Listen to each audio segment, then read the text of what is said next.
I used to do short-term maintenance contracts for old government buildings that were being prepped for sale. One fall, I was assigned to stay 2 weeks in a decommissioned firehouse just outside a small mountain town in Pennsylvania. It was being converted into a heritage museum, but it hadn't officially opened yet. I had the place to myself. This firehouse had 3 floors: the garage, a rec room upstairs, and an attic storage level. The town gave me a key, a sleeping cot, and a space heater, and told me to lock up each night. Easy. First few nights were uneventful, just me, my toolbox, and the occasional howling wind through old windows. Then, on the 5th night, I heard footsteps. Not creaks, not rats. Heavy, deliberate footsteps on the attic floor above me, followed by the dragging of something metal. I froze.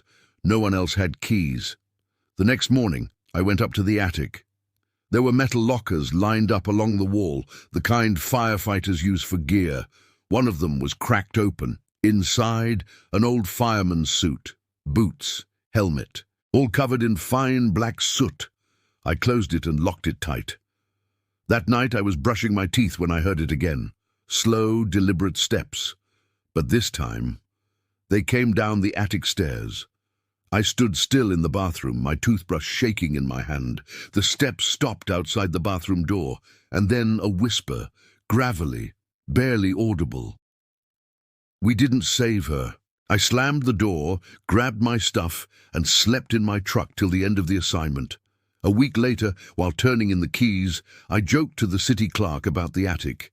She looked up slowly and said, "There was a girl. Fire in the 80s.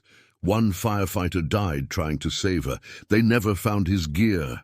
If you're into stories that creep under your skin, hit that sub button and drop a like. I've got more where this came from. You don't want to miss the next one.